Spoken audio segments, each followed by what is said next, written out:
Territoire d'info, Public Sénat, Sud Radio. Voilà, l'invité politique ce matin de Public Sénat de Sud Radio avec la presse quotidienne régionale, c'est Nicolas B. Bonjour Nicolas B, vous êtes secrétaire général du Front National et député européen. Merci d'être avec nous. Pour vous interroger à mes côtés ce matin, Christophe Bordet, le rédacteur en chef de Sud Radio. Bonjour Christophe. Et Mickaël Zamez de Public Sénat. Bonjour Mickaël, merci d'être avec nous. Eh bien, Nicolas B, les présidentielles, les affaires continuent. L'affaire Leroux, le ministre de l'Intérieur est obligé de démissionner après l'ouverture d'une enquête sur l'emploi de ses deux filles comme collaboratrices parlementaires. Est-ce que c'est une démission assez rapide pour vous? Est-ce que, au fond, il a pris ses responsabilités comme il le fallait? Oui, la démission est rapide, ça c'est certain, il n'y a pas de doute. On voit quand même que cette République irréprochable qui nous était vendue par François Hollande, elle a commencé avec l'affaire Cahuzac, elle a continué avec l'affaire Thévenoud, elle se termine avec l'affaire Elle a Leroux. fonctionné, Nicolas Bay. Une affaire, peut-être qui tombe. Oui, d'accord, mais enfin, je suis pas sûr qu'elle ait fonctionné au sens où je suis pas sûr que les pratiques politiques aient été modifiées, notamment celles qui sont les plus contestables.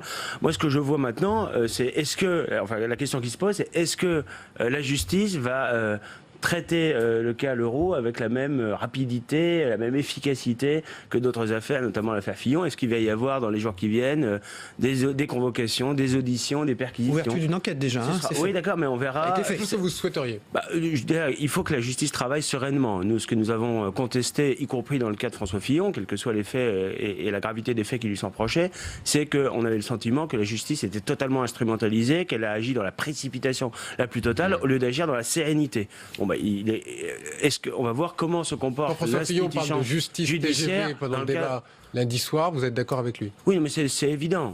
Encore une fois, les faits... À votre rencontre également. Les faits reprochés à François Fillon sont graves. C'est normal que la justice enquête. En revanche, ce qui est tout à fait anormal, ce sont les délais habituels qui n'ont pas du tout été respectés. Et dans le cas d'ailleurs des accusations dont nous sommes l'objet, c'est la même chose, c'est-à-dire que la justice n'a pas pris le temps normal. Il y a eu un ralentissement du calendrier, puisque c'est une affaire qui date d'il y a 2 ans, pour que des éléments de procédure, donc là, ça prouve selon vous, Nicolas B, que la justice n'est pas indépendante. Oui, exactement. Alors que le gouvernement n'arrête pas de dire que aujourd'hui elle l'est. Aujourd'hui, il y a une adaptation, on voit bien, du calendrier de l'institution judiciaire au calendrier de la campagne électorale. Ça, c'est très grave parce que ça porte atteinte à l'image de la justice et au principe de séparation des pouvoirs. Quand on a 22%, il n'empêche, Nicolas B. Je termine juste un point. Quand on a 22% des magistrats qui votent pour le syndicat de la magistrature, qui est une organisation ouvertement d'extrême gauche aux élections professionnelles, évidemment que ça met sérieusement à mal l'indépendance de la justice. Mais il n'empêche quand même, Nicolas B, ce qui nous intéresse aujourd'hui, ce qui intéresse les Français, c'est d'avoir des politiques qui soient finalement exemplaire. C'est ça la vérité. Et Marine Le Pen, qui ne se rend pas à la convocation d'un juge dans cette fameuse affaire des emplois fictifs des attachés parlementaires européens, on se dit, ça renvoie à une image pour une femme qui veut être présidente de la République qui n'est quand même pas excellente. Non, Marine Le Pen, elle respecte justement le principe de séparation des pouvoirs. Et quand on a une percussion manifeste du calendrier judiciaire sur le calendrier politique et que ça va aboutir... Mais est-ce qu'elle ne doit pas donner l'exemple? Et que ça va aboutir à priver les Français d'un débat fondamental que celui de l'élection présidentielle, Marine Le Pen, elle a raison de dire parce que ça parasite totalement la campagne. C'est une évidence. Si elle était mise en examen, par exemple, ça non, mais c'est même pas ça. C'est le simple fait qu'elle soit convoquée, qu'elle s'explique sur des faits où elle s'est déjà expliquée largement dans les médias depuis 2 ans d'ailleurs, et où d'ailleurs les accusations du Parlement européen à notre égard sont totalement infondées. Mais Marine Le Pen, elle a dit très clairement, je répondrai à toutes les questions, mais après la campagne électorale, parce qu'il n'y a aucune raison qu'on se plie comme ça aux exigences de juges qui manifestement sont instrumentalisées par le pouvoir socialiste. Vous vous rendez compte quand même que le Français moyen qui lui se retrouve devant le juge parce qu'il a fait un petit excès de vitesse, etc., lui il est obligé d'y aller, lui. Je crois surtout que les Français sont très lucides aussi sur le fait qu'aujourd'hui on a une justice qui est instrumentalisée, une justice qui peut être utilisée politiquement aujourd'hui par le pouvoir socialiste contre les candidats qui sont pas ceux du Parti socialiste. Et puis je rappelle quand même que Marine Le Pen, elle est parlementaire, elle a une immunité parlementaire, que l'immunité c'est pas un privilège. L'immunité parlementaire, elle a été faite justement pour éviter que les parlementaires, c'est-à-dire que les parlementaires, c'est-à-dire les législateurs, ne soient pas sous la pression des autres pouvoirs, c'est-à-dire l'exécutif ou le judiciaire. Donc il faut respecter ça aussi. Ça c'est la loi aussi. Donc l'une des priorités majorité des Français, ça va être peut-être cette moralisation de la vie politique.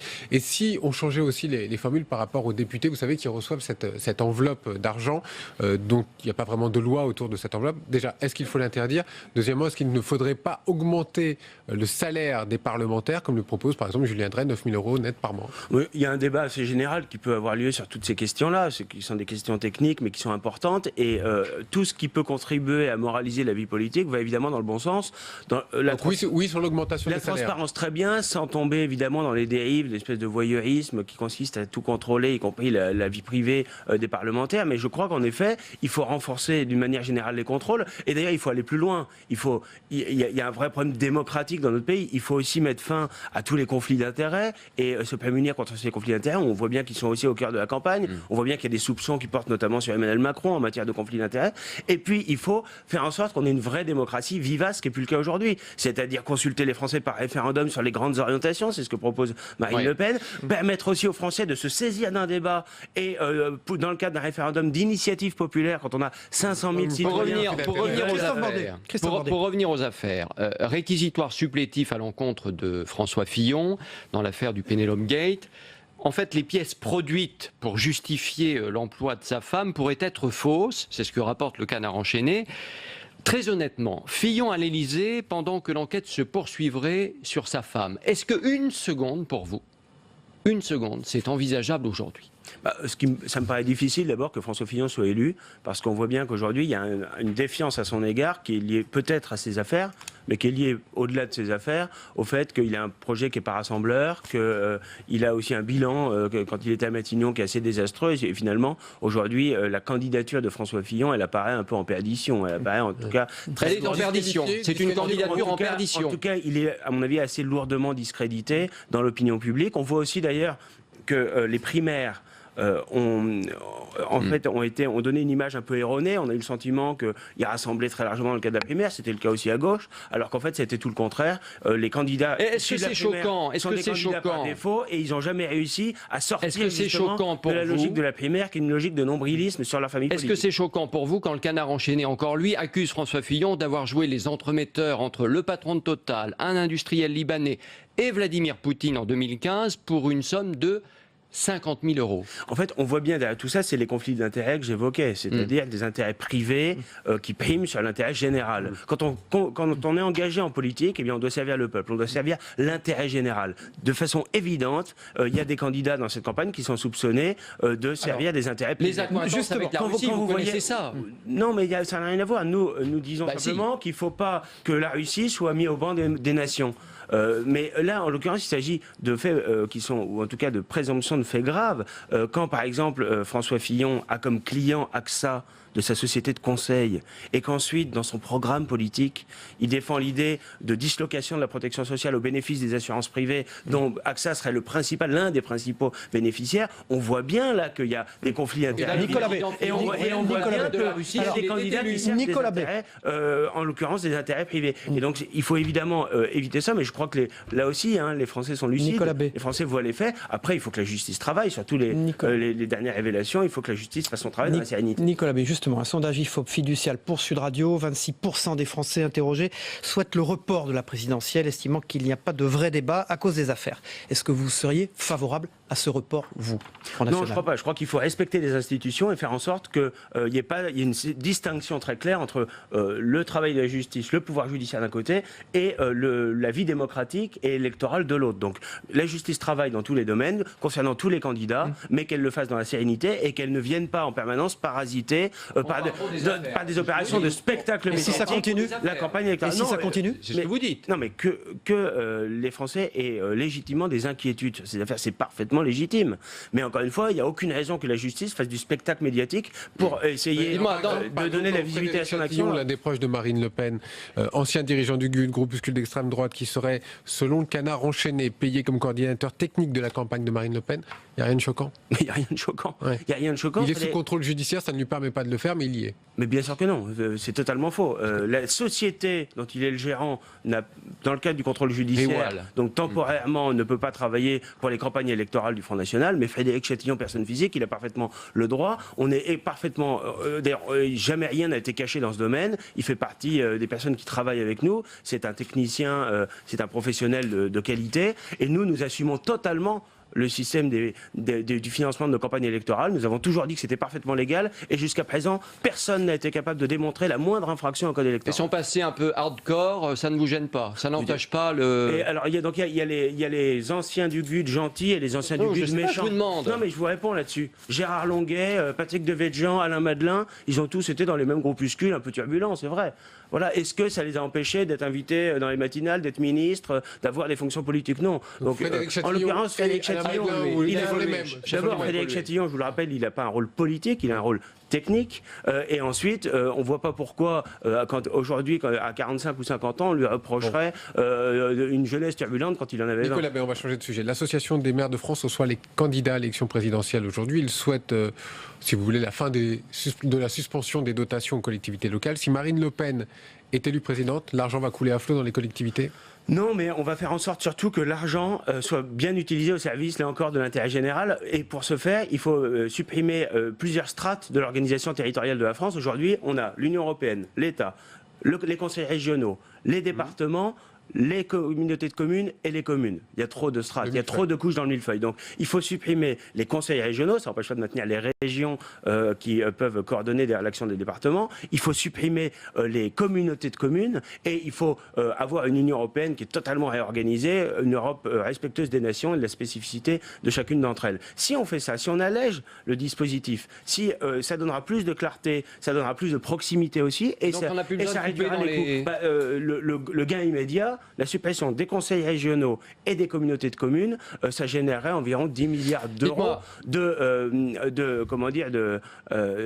recettes supplémentaires, voilà, d'économies. Et évidemment, ça pourrait être réinjecté au bénéfice des communes dont les dotations étaient gelées et qui aujourd'hui, non seulement sont privées par les communautés de communes ou par les métropoles de l'essentiel de leurs prérogatives, notamment les prérogatives d'urbanisme, qui est une des compétences fondamentales des communes, mais de surcroît, beaucoup de communes ne peuvent plus assurer l'essentiel, c'est-à-dire les investissements d'équipements qui sont absolument Nicolas indispensables. Bay, Emmanuel Macron promet par exemple quelque chose de très concret, la suppression de la taxe d'habitation pour 80% des foyers qui la paient aujourd'hui.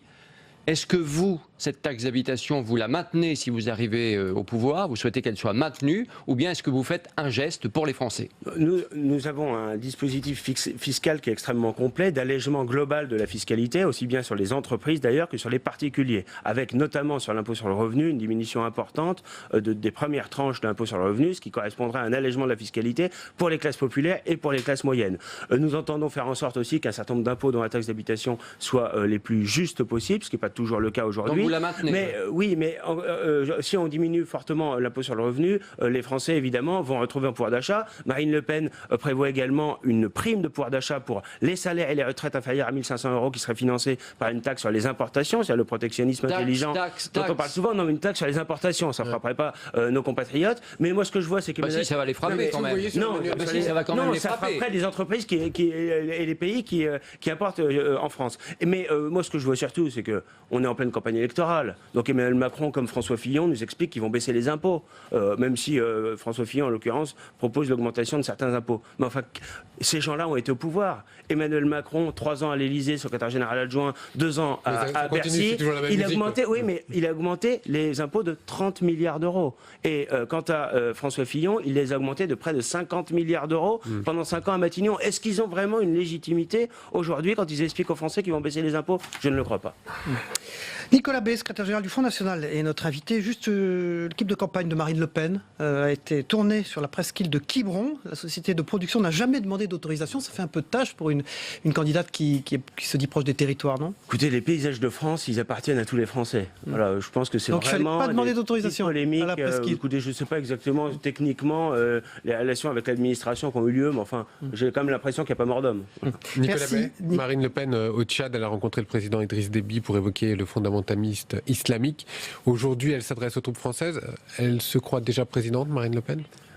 Non, mais elle peut l'être dans un peu plus d'un mois. Et donc c'est normal qu'elle soit aux côtés de nos soldats engagés dans la force Barkhane à N'Djamena. Et elle profite évidemment de ce déplacement aussi pour rencontrer le président tchadien Idriss Déby, qui d'ailleurs a toujours été en première ligne dans le combat contre l'islamisme radical dans cette période, dans ce secteur, au Sahara, au Sahel. On retirera nos troupes en Afrique si jamais elle est élue? Non, on peut avoir une action là-bas et cette action, elle doit être aussi concertée avec les chefs d'État qui, eux, sont engagés dans ce combat contre l'islamisme radical. Je rappelle que Idriss Déby avait été sur une position très proche de la nôtre sur la question de la Libye, en particulier quand François Fillon et Nicolas Sarkozy ont décidé cette folle intervention en Libye qui a consisté au final à mettre les islamistes au pouvoir, qui aujourd'hui appliquent la charia. Eh bien, nous étions avec le président Déby parfaitement en phase sur la nécessité de ne pas s'engager dans cette aventure. Merci Nicolas Bay, secrétaire général du Front National, député européen, d'avoir été l'invité de cette matinale d'info. On passe au débrief de vos propos dans un instant.